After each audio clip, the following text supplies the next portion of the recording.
It's strange how quickly the walls of your own home can seem alien when someone new, or rather, someone long absent, crosses the threshold. I remember that morning with unnerving clarity. The muted clatter of his suitcase wheels on the porch, tiles, the low scrape of the front door, the way the light from the hallway momentarily flared behind his silhouette as he entered. He wasn't a boy anymore, not even close.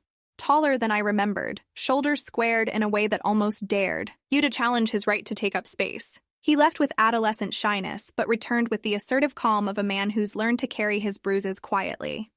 My husband's welcome was cordial, yet weighed down with something unspoken, resentment maybe, or an old hurt that never quite healed. They exchanged the perfunctory words of family, "Glad you're back, you look well," but the warmth didn't touch their eyes. I stood on the threshold, watching two men, one my husband, the other my stepson, navigate their invisible minefield, and I was struck by how much of my life now depended on things unsaid. It was that unsaid, that undertow of things repressed, that began to tug at me the moment he arrived. I saw it in the way he watched me prepare coffee the next morning. His gaze wasn't hungry but assessing, as if cataloging a painting he thought he knew, only to discover new colors under different light. For the first time in years, I paid attention to the silk of my robe, the faint, cool whisper of the fabric against my thighs.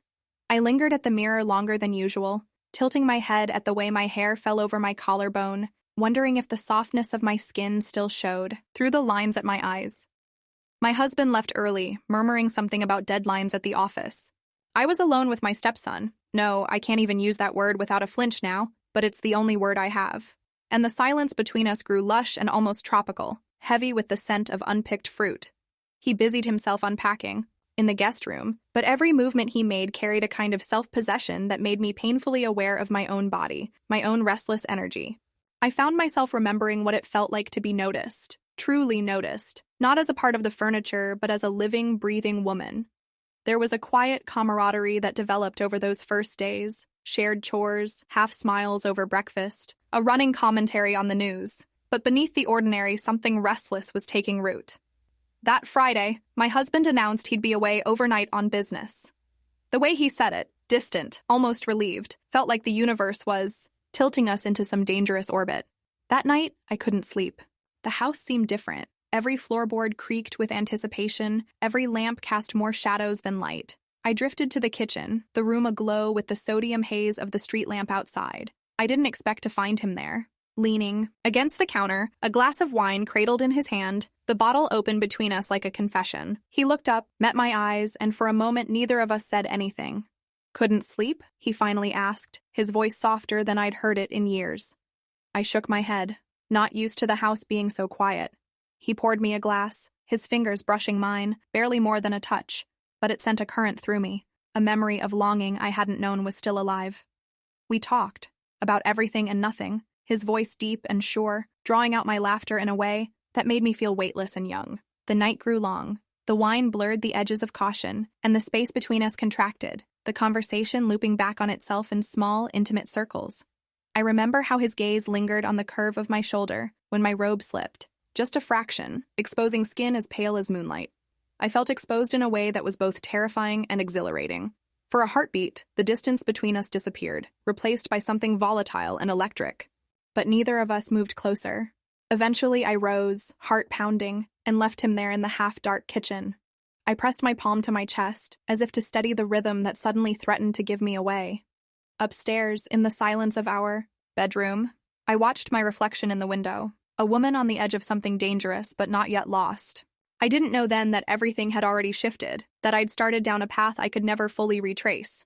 But when the sun rose and I saw the faint impression of his hand on the wine glass beside the sink, I understood that some thresholds, once crossed, could never be uncrossed. The next morning, the air in the house felt denser, as if some hidden draft had crept under the doors during the night and weighted everything with a fine dusting of unease.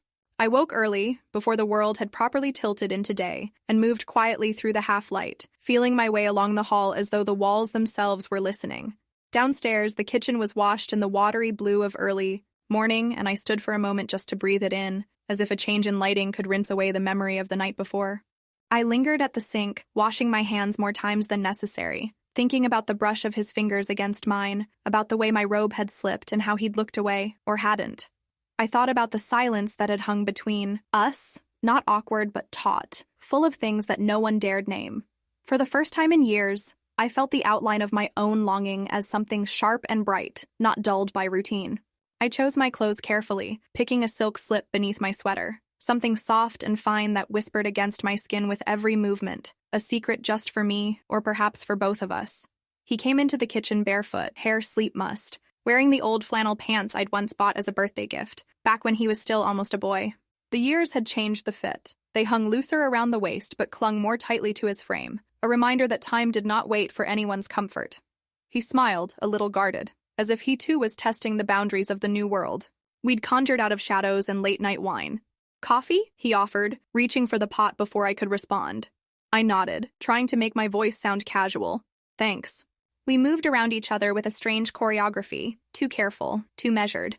When our hands met over the cups, I felt a jolt, a small shock that spread up my arm and settled in my chest. For a moment, I thought he would say something, maybe joke to break the tension, but he didn't. Instead, he poured the coffee with steady hands, the steam curling between us like another unsaid thought. Breakfast was an exercise in restraint. We talked about ordinary things, the weather, the state of the garden, the old dog next door barking at invisible threats. But beneath the surface, I felt the current pulling us somewhere dangerous. I could see it in the way his eyes lingered, on me, then darted away. I caught myself tucking a strand of hair behind my ear, then letting it fall, suddenly aware of every gesture. When my husband finally called to say he'd be delayed until evening, my heart jumped in a way I pretended not to notice. I cleaned the kitchen with more vigor than necessary, the clatter of dishes an excuse to keep my hands busy. I tried to occupy myself, answering emails, folding laundry, but the silence pressed in, thick and expectant. Near noon, I decided to bake, some half-baked idea that busy hands would tame the restlessness inside me. I found him on the back porch, reading, the late spring sun catching in his hair. He looked up as I opened the door, shading his eyes. "Do you want to help?" I asked, already embarrassed by how small my voice sounded. He set down his book. "Sure, what are we making?" "Something simple, banana bread maybe." I gestured toward the kitchen. He followed me in, and we began to move through the old rituals, peeling fruit, measuring flour. The kitchen filled with the warm, sweet scent of ripe bananas, the gentle scrape of metal on glass, the occasional clink of a spoon. We didn't talk much, but every so often our hands brushed, or we reached for the same bowl, fingers tangling for a breathless moment. I could feel my pulse racing, the heat rising beneath my skin, more from proximity than from the oven. When it came time to pour the batter, he leaned in, close enough that I could smell his cologne, a sharp, clean note that clashed with the domestic comfort of vanilla and spice. My arm brushed his, and I didn't pull away. Instead, I let my hand linger on his, steadying the bowl. He looked at me then, really looked, and for a split second, the kitchen spun off its axis. His voice was low, nearly a whisper. "Is this okay?" I nodded, too breathless for words. The world contracted to a single point, the place where his hand covered mine, the steady thrum of my heart, the uncertain air between us. I could see his lips, parted as if he meant to speak, but instead he leaned forward, and our mouths met in a kiss so sudden and soft I nearly doubted it had happened, at all. It wasn't a cinematic moment, nothing like the stories we feed ourselves in the dark. It was warm, slightly awkward, our teeth bumping, the scent of overripe fruit heavy in the air. But it was real. I felt the world tilt, my body wake up in ways I'd long forgotten, my breath catching in my throat as he drew back, eyes wide, searching my face for regret or permission. Neither of us said anything. He stepped away, hands shaking a little, and turned to the sink as if the banana bread suddenly demanded all his attention. I watched his back, the tense set of his shoulders, the way he forced himself to focus on washing the bowl, as if doing so might wash away the lines we'd just crossed. I spent the rest of the afternoon moving through the house like a ghost, haunted by the memory of his mouth, the imprint of his palm, the hungry ache that had taken root in my chest. My husband's voice on the phone that evening sounded distant, almost irrelevant. I answered his questions, nodded in the right places, but my thoughts were elsewhere, on the touch of flour on my lips, the taste of stolen sweetness. That night, I lay in bed, listening to the slow churn of the washing machine, the whisper of wind against the window. My body ached in unfamiliar ways, every nerve alive with a secret I couldn't name. I pressed my hand to my lips, trying to memorize the feeling, afraid that it would fade by morning. But it didn't. It lingered, electric and bright, as if the house itself now carried the charge of something waiting to ignite. And downstairs in the kitchen, the banana bread cooled on the counter, innocent, ordinary, and yet somehow marked, like me, by a line crossed and a hunger awakened.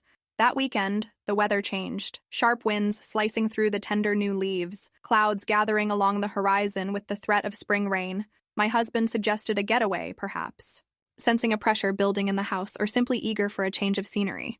The plan was hastily arranged. We would all drive up to the family cottage outside the city, a patchwork place assembled from old wood, scattered memories, and the scent of pine sap and forgotten summers. There was talk of grilling, repairs, maybe even a walk through the woods if the sky cooperated. The car ride was a strange choreography of small talk and studied silences. My husband drove, knuckles pale on the wheel, radio humming a song no one listened to. I sat beside him, glancing now and then into the rearview mirror, where my stepson slouched with a book propped on his knees, headphones loose around his neck. He would look up, meet my eyes in the mirror, and the moment would stretch until I remembered to blink. The air in the car was thick with things unsaid, a language spoken in side glances and restless shifts. We arrived just before dusk. The house was cold and a little musty, and I moved through the room's opening windows, shaking out blankets, letting the wind chase old ghosts into the corners. My husband was on his phone almost immediately, grumbling about work emails and an emergency that, in his world, could not wait. I could feel the tension radiate from him, a kind of heat that repelled more than it warmed. My stepson carried the bags inside, his presence filling the small hallway with the physicality I now found impossible to ignore. That first evening we ate together, grilled chicken, potatoes wrapped in foil, a bottle of wine opened and drained too quickly. My husband's laughter was brittle, breaking off in odd places, and after dinner he disappeared onto the porch with his laptop, muttering about a bad connection and the need for quiet. Left alone in the kitchen, my stepson and I washed dishes, our hands sometimes brushing beneath the soapy water. There was no music, only the hush of the house and the sound of his voice, low and close behind me. "Do you mind if I help?" I shook my head, passing him a plate. "I think I need the company." We worked quietly, and I was aware of every inch between us, every accidental nudge of elbow or shared glance. When the last dish was stacked, I dried my hands, noticing how my pulse skipped beneath the thin sleeve of my shirt. He watched me, an unreadable expression in his eyes, and for a long moment neither of us moved. Later, I wandered out onto the porch, the chill of the evening biting through my cardigan. The forest beyond the yard was black and endless, trees whispering secrets to the wind. My husband's voice filtered out from behind the door, tense and clipped, as he argued with someone on the other end of the call. I stood at the railing, arms wrapped around myself, listening to the night and wondering when, exactly, the world had started to unravel. He found me there, the door creaking softly as he stepped outside, a blanket draped over one arm. He offered it to me without a word, the wool scratchy and warm, smelling faintly of cedar and old perfume. I pulled it tighter around my shoulders, aware of how close he'd come to standing beside me, close enough that his breath stirred the hair at my temple. "I never liked this place much as a kid," he said, voice barely more than a murmur. "Always felt like I didn't quite belong here." I wanted to ask why, to open the old wound and examine it together, but the words caught in my throat. Instead, I pressed my hand to the railing, grounding myself against the ache in my chest. He continued, gaze fixed somewhere in the dark. "Sometimes I think it's easier to feel alone in a crowd than by yourself in the quiet. Does that make sense?" "It does," I whispered, my voice trembling with something I couldn't name. We stood together in the silence, the wind tugging at the hem of my blanket, and for a moment, I wanted to lean into him, to close the gap the world insisted on keeping. But just then, the porch light flickered, and my husband called out from inside asking for help with the Wi-Fi. The moment splintered, reality reasserting itself in the sharpness of his voice. The next day, my husband left unexpectedly. Work crisis, a flurry of apologies, a promise to return by evening. The sound of his car fading down the gravel drive left the cottage unnaturally still, every room echoing with absence. I found my stepson in the living room, sprawled on the sofa, his book forgotten on the floor. He looked up as I entered. "Just us, then?" "Just us," I replied, unsure if my smile was hopeful or scared. We spent the morning side by side, tending to small repairs, the hinge on the shed door, a leaky faucet. We laughed more than necessary, our conversations looping and unfinished, filled with pauses that meant more than any confession. When a rainstorm rolled in, we moved inside, lighting candles against the gathering dusk. The house glowed gold and amber, our shadows thrown large against the walls. As evening settled, we played old records, the scratchy music filling the rooms with ghosts of another life. He held out his hand, inviting me into a slow, swaying dance. My palm found his, tentative and warm, and we moved together in the small space, the storm thundering approval outside. He pulled me closer, his hand at my waist. a gesture so familiar and yet so loaded it nearly stole my breath. We did not kiss. The line remained, bright and terrible, but I could feel its edges softening beneath his touch. When the music ended, I rested my head on his shoulder, letting the world fall away for one stolen moment. The rain stopped, and the house was silent, again, save for the sound of our breathing. I left him there in the circle of light, heart racing, the memory of his arms a brand on my skin. I knew nothing had truly happened. Not yet. But in every way that mattered, everything had already changed. As I climbed the stairs, I wondered what the morning would bring, whether the spell would break, or whether we'd find ourselves tangled further in this quiet, devastating pull. Returning home after that weekend, everything felt subtly rearranged, as if the world outside had shifted the furniture of my mind. The city was still gray and restless, windows streaked with late rain, the traffic as relentless as ever. Yet I carried with me a tension, a thread of nervous energy that hummed beneath my skin. I caught myself replaying moments from the cottage, in idle fragments, his hand at my waist, the gentle sway of our bodies to old records, the storm drumming its wild approval. Those memories pressed against the fabric of daily life, demanding attention even in the smallest tasks. Our family routine tried to reassert itself, but it was a brittle performance. My husband, exhausted from his work drama, came home later than usual and withdrew into the glow of his laptop or television, seeking solace in routine. He would ask about groceries, bills, the garden, never quite looking me in the eye. If he noticed the shift in atmosphere between his wife and his son, he didn't let it show. Maybe he'd become accustomed to silence, to letting shadows pass without investigation. Or maybe he was simply too tired to care. For the first time, I realized how little we spoke of anything real. At dinner, the conversation would trip over itself and fall silent, the clink of cutlery filling the spaces where intimacy had once lived. Our son, my stepson, I reminded myself with effort, would watch us from across the table, eyes sharp and knowing. Sometimes when my husband stood to refill his glass or left the room, our gazes would catch and hold, heavy with all that had not been said. Neighbors came and went, their presence both comfort and threat. Our neighbor from next door, a nosy woman with an endless supply of stories and suspicions, began to notice our changing routines. She'd wave from across the fence, comment on how often she saw me and my stepson leave together in the car, how late we sometimes returned. Each word was loaded with implication, though always delivered with a smile that never quite reached her eyes. One afternoon, I found myself driving him to the supermarket. The radio played quietly, a half-hearted jazz tune dissolving into static. We parked in the far corner of the lot, as we always did, away from the swirl of carts and people. Inside, we split up to cover our list faster, but I felt his presence trailing me down the aisles, sometimes behind, sometimes ahead, always just close enough to set my nerves alight. We reconvened near the registers, our baskets filled with food we barely noticed. Walking back to the car, he made some offhand joke about the brand of coffee I always bought, and I laughed, too loudly, too brightly, like a teenager. Driving home, the air between us was full of unspoken things. I gripped the wheel harder than necessary, trying to focus on the road. He glanced at me, the ghost of a smile on his lips, as if he knew exactly what I was thinking. Later that week, a small, careless moment undid me. I'd left my scarf in his car, a lightweight silk thing, bright blue with frayed edges, bought on a whim at some street market years before. I didn't realize it was missing until my husband found it on the passenger seat that evening. He held it up, his brow furrowed. "Yours?" he asked, the words suspended in the hallway like a challenge. I took it from his hand, my fingers trembling only slightly. "Yes," I said, hoping my voice would steady itself. "I must have dropped it earlier." He let it go, but his eyes lingered, searching my face for answers I wasn't ready to give.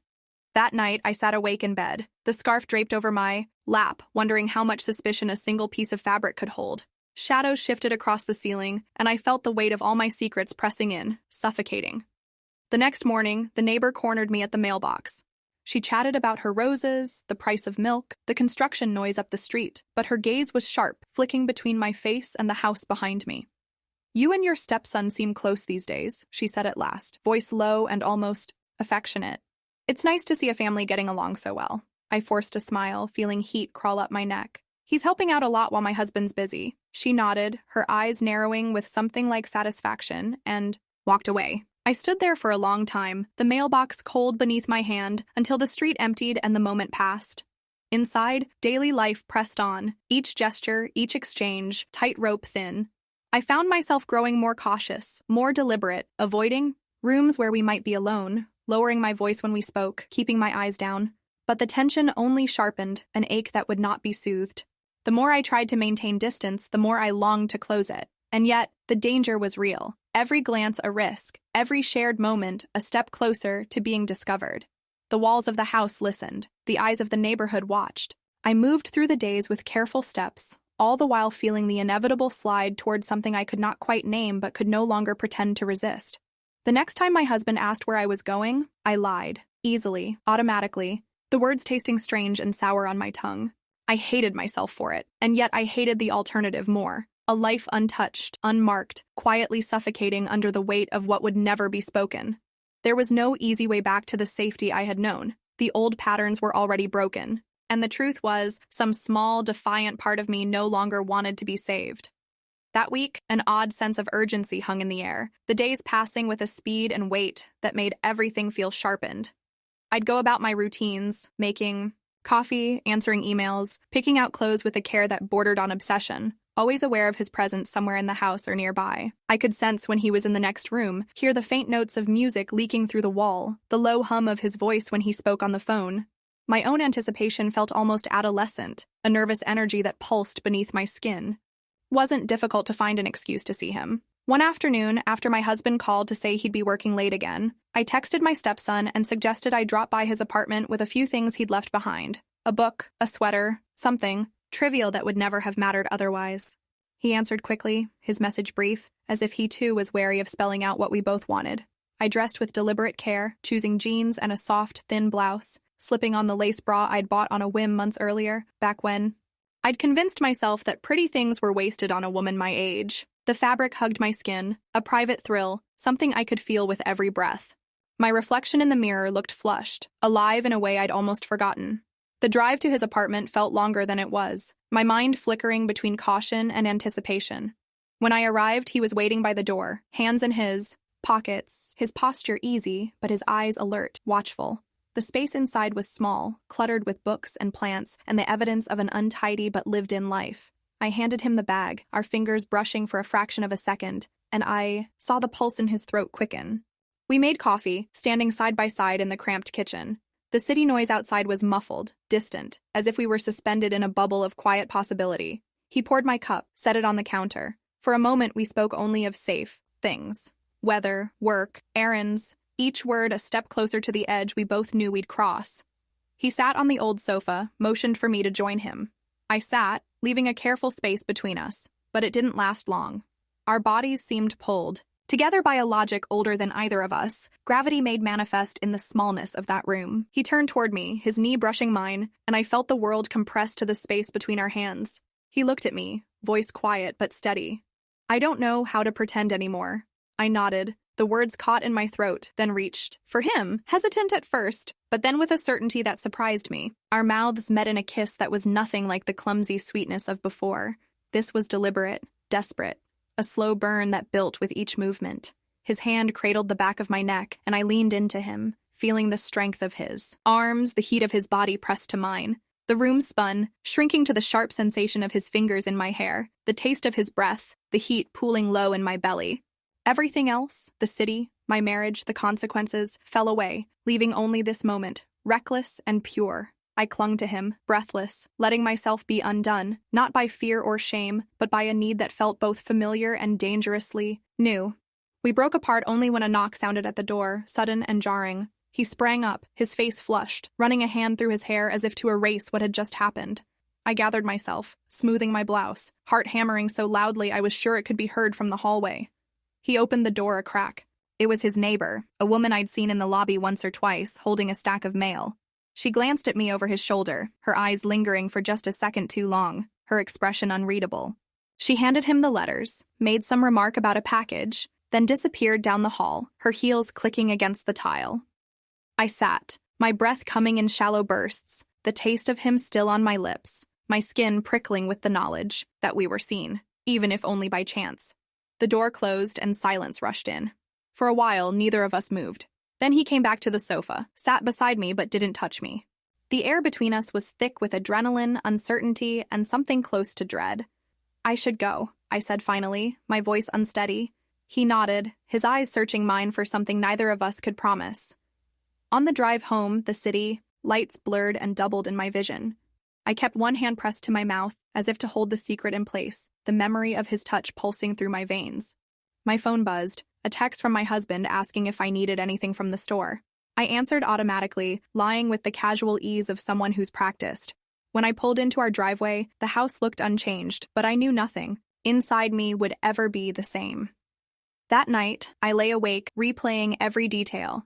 The way he'd looked at me, the heat of his hands, the neighbor's sharp, knowing glance. My body ached with a hunger that refused to be soothed, a restlessness that no amount of logic or guilt could quiet. I wondered how many lies it would take to keep this new reality alive, how many more lines we'd cross before something broke, and whether, deep down, I even wanted to stop. The days that followed were feverish, as if the world had tilted and left me walking on a steep incline. Every morning I woke with the imprint of his mouth on my lips, my skin still tingling with the memory of his hands. I tried to move through my routines as though nothing had changed, but everything was changed.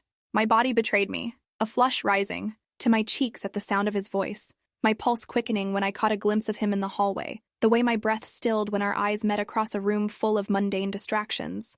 Every glance, every shared silence, every fleeting brush of fingertips became another layer in the tapestry of our secret life. At home, my husband seemed both more present and more distant. He started coming home earlier, cooking dinner some saw, nights making small talk as if to prove to himself or to me that our life was still what it had always been. Yet in those moments when he touched my hand or kissed my cheek, I felt a gulf open between us. His gestures, once familiar and comforting, now seemed obligatory, performed with the automatic politeness of a long marriage. I tried to respond, to bridge the gap with warmth and laughter, but my heart was elsewhere, already gone.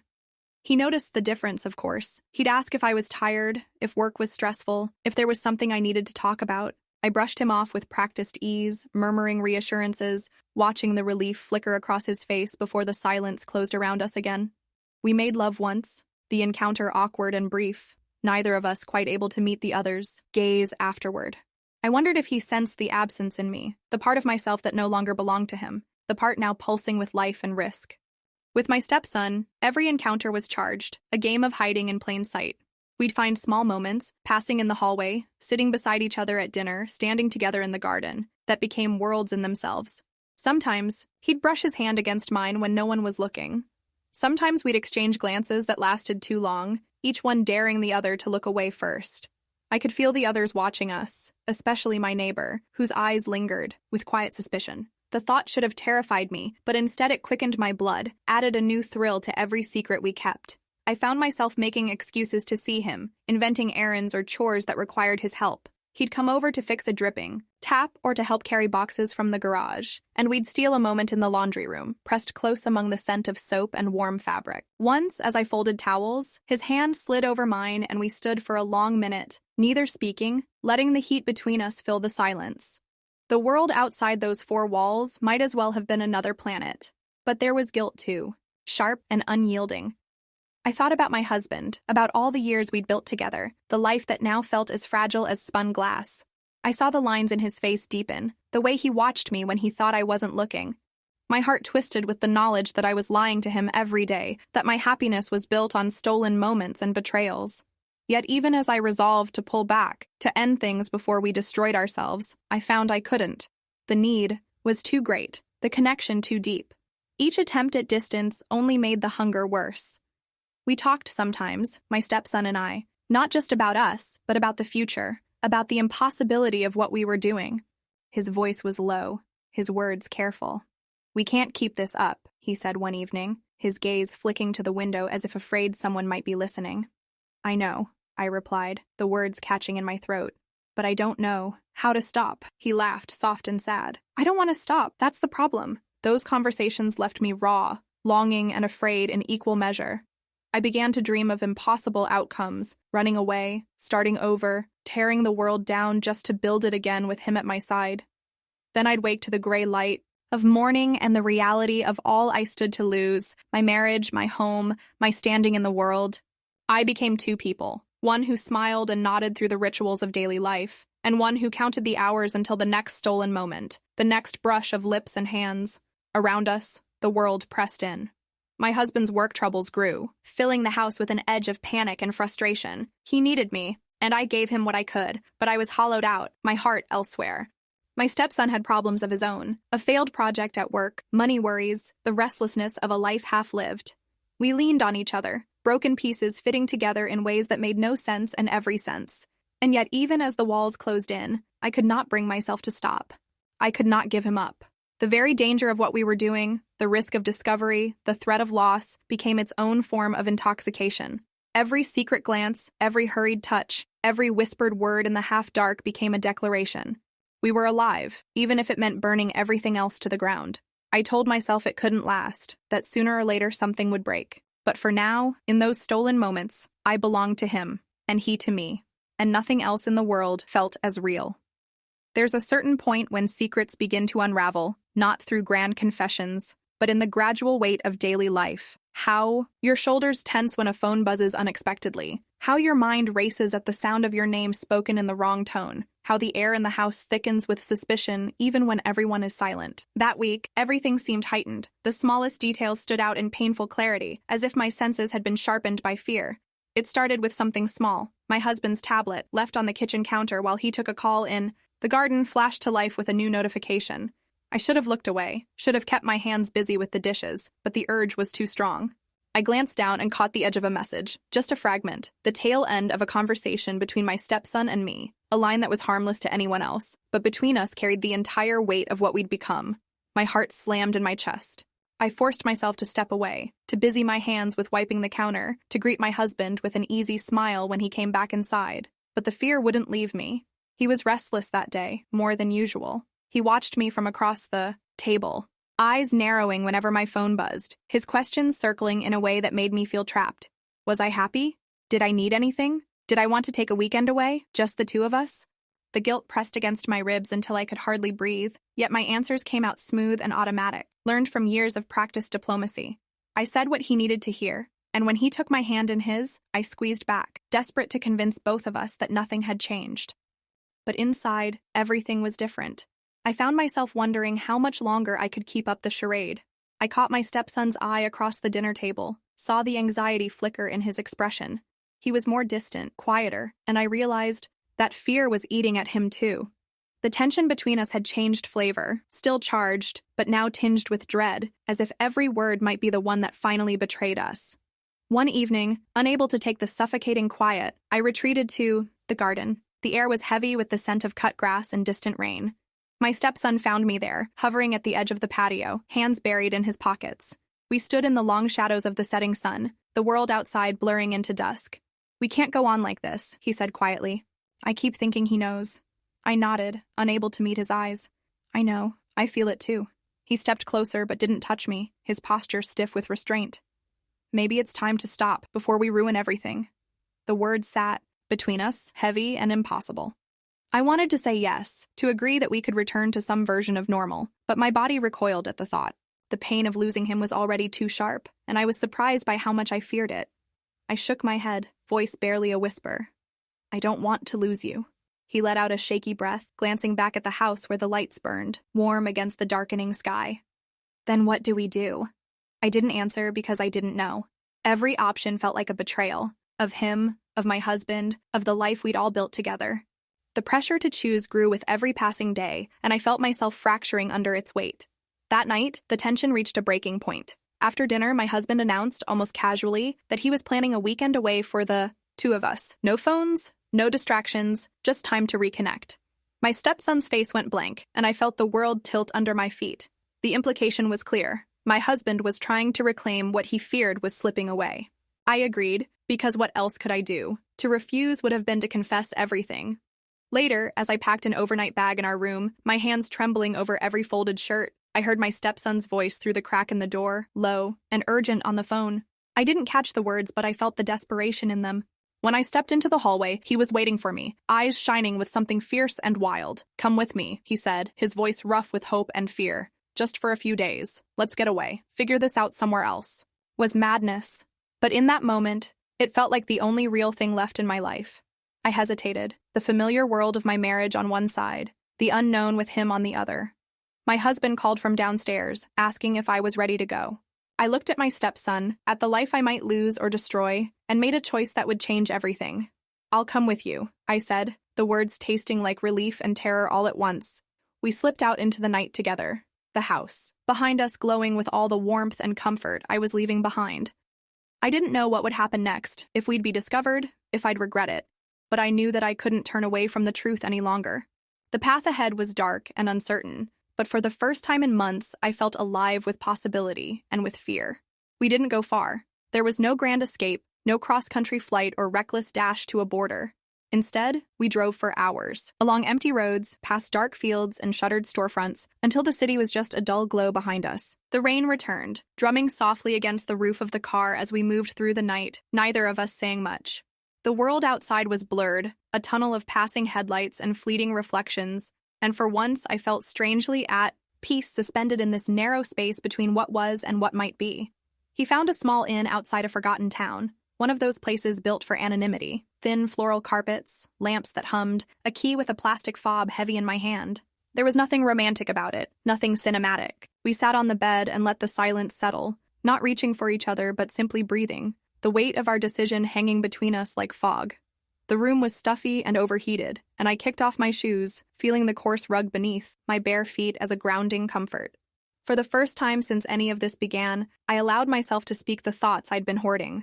I talked about my marriage, how it had been, how it had changed, the gradual silencing of my own desires as years pressed down on me.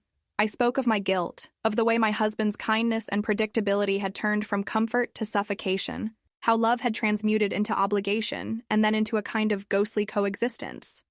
I talked about my longing for something that felt urgent and true, something that wasn't defined by the shape of routine or the limits of other people's expectations. He listened, lying back against the headboard, hands clasped across his stomach, his eyes never leaving mine. When I finished, he told me his own story, the ways he'd felt out of place in every home, the ache of being almost family but never quite, the loneliness that had driven him into risk and mistakes, the sharp clarity of wanting something, for once, that was entirely his. He spoke without bitterness, his words stripped of the bravado I'd seen in him at home. He talked about fear, of hurting me, of ruining everything, of being left with nothing but regret. Our honesty undid us. We cried quietly, facing different corners of the same small room, letting the tears come not just for the pain of the moment, but for the years of restraint and self-denial that had led us here. Later, when the worst of it passed, we lay together on the bed, not touching, simply sharing the space as if learning each other's outlines for the first time. We stayed at the inn for 2 days. The world outside shrank to the sound of rain, the taste of stale coffee, the hush of bodies moving through narrow hallways. There was no joy, not in the usual sense, but a kind of relief in being honest, even when honesty left us hollow and uncertain. We talked for hours, building a fragile blueprint for what life could be, if we dared, if we endured, if the world let us try. Sometimes our conversations circled back to the risk. Would my husband forgive me if he learned the truth? Could I forgive myself? Would our families be torn apart? Could love that began in secrecy survive the light of day? At night, the quiet grew heavy. The temptation to reach for him, to soothe myself with his warmth, was almost unbearable. But we resisted, our intimacy shifting from the physical to the deeply emotional. I realized, with a kind of ache, that what I wanted most was to be seen, not as a wife or a stepmother, not as a woman who had failed at loyalty, but as myself, flawed and afraid, wanting and alive. In that strange, shabby room, I allowed myself to be vulnerable in ways I never had before. On the second morning, as pale light crept between faded curtains, my phone began to buzz. Calls from my husband, messages from home. Guilt rushed back in, cold and insistent. My stepson squeezed my hand, his thumb tracing circles on my palm. "It's time," he said, and the words were gentle, not a command but a recognition. We packed in silence, checked out with hurried politeness, and drove home with dread settling into my bones. I watched the landscape roll past, wondering if my absence had already betrayed me, if the quiet disaster we'd tried to outrun was waiting on the other side of my front door. Back home, everything felt brittle. My husband's face, when he saw me, was a mask I couldn't read, his smile slow, his eyes searching, as if he was trying to find the woman he remembered inside the stranger who returned to him. I answered his questions with half-truths, navigating our conversations with the precision of a surgeon, careful not to cut too deep, not to reveal the wound beneath. But the damage was already done. He was different, and so was I, and every word between us was stretched over a widening gulf. The hardest part was returning to routine, unpacking groceries, loading the dishwasher, answering texts from friends, as if my life hadn't shifted on its axis. But nothing fit anymore. I moved through the house like a visitor, noticing the way the walls seemed closer, the air more stifling, the shadows longer. My stepson and I avoided each other in the open, our eyes flickering away when they threatened to meet. But in those first days back, I knew. Whatever came next, confession or exposure, forgiveness or ending, could not be put off forever. The truth had a way of rising, slow and unstoppable, and I was powerless to hide from it much longer. I could already feel the first cracks appearing, thin and bright, promising to split my world wide open. There's a peculiar hush that settles over, a house when the truth hovers at the threshold, a kind of electric quiet that thickens the air. I woke before dawn that morning, sunlight just beginning to ghost across the window pane, the familiar outlines of my bedroom cast in blue shadow. I lay still, listening to my husband's breath, steady, untroubled, as if the world outside our marriage had not yet intruded, but I knew it had. I could feel the fracture in every glance, every pause that dragged just a second too long, every word measured out as if we were rationing ourselves against disaster. That day, I moved through my tasks in a daze. My hands remembered the choreography of breakfast, of laundry, of polite conversation, but my mind was elsewhere, looping endlessly through what had passed and what was coming. My stepson was absent, gone before I came down to the kitchen, his shoes missing from the rack, his presence only a shadow clinging to corners of the house. I wondered if he'd left because he needed space, or because he understood that the reckoning we'd both been dreading was finally at hand. My husband watched me with an intensity that was almost tender, as if he hoped to memorize my face to find the answers I was too afraid to speak.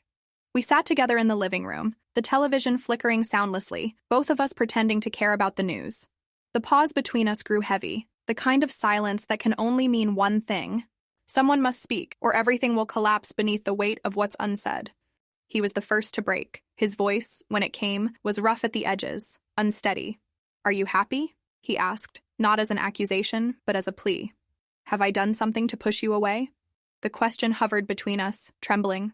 I searched for a lie that would save us, a denial soft enough to let us drift back into our old lives, but nothing came. I looked at him. This man who had given me years of kindness and comfort, who had tried, in his own careful ways, to love me. My throat tightened with the weight of it all. The honesty, when it finally slipped free, was quiet and devastating. "I don't know how to answer that," I whispered. "I'm not sure I even know myself anymore." He closed his eyes for a moment, shoulders collapsing. "Is it him?" he asked, no pretense left. "Is it my son?" The words stripped us bare. I could only nod, tears burning behind my eyes. For a long time, neither of us moved. There was no yelling, no drama, just a quiet grief, the loss of something that had once seemed unbreakable. In that silence, I saw not only his pain, but my own. The years of self-denial, the hunger for something I'd been too afraid to name, the longing for a life that might have been mine if I'd been braver, or simply more honest. He stood and left the room, and I let him go, knowing there was nothing more I could offer, no explanation that would make sense of the damage. I sat alone, the house echoing with the absence of certainty, the familiar rhythms of our life shattered. Later, I packed a small bag, the simple act of folding shirts and toiletries both ritual and farewell. I wrote a note, just a few lines, an apology, a promise to keep distance until the storm had passed, an acknowledgement that no one wins when love is torn apart. I left it on the kitchen table beside his empty coffee mug and slipped out the door before I could lose my nerve. Outside, the city was waking up, birds chasing each other along wires, sunlight glancing off windows, neighbors beginning their daily migrations. I walked for a while, letting the air clear my head, until I found myself in the park near our house. I sat on a bench, watching people drift past, anonymous and unburdened, and wondered what my life would look like from the outside, whether I would seem tragic or foolish or just human, someone who'd reached the end of endurance and finally let herself fall. It was there he found me, my stepson, drawn by some invisible thread. He sat beside me, silent for a long time. We didn't touch. There was no joy, no sense of triumph, only the slow, dawning understanding of all we had broken and all we might have the chance to build. "We can't go back," I said finally, the words more resignation than hope.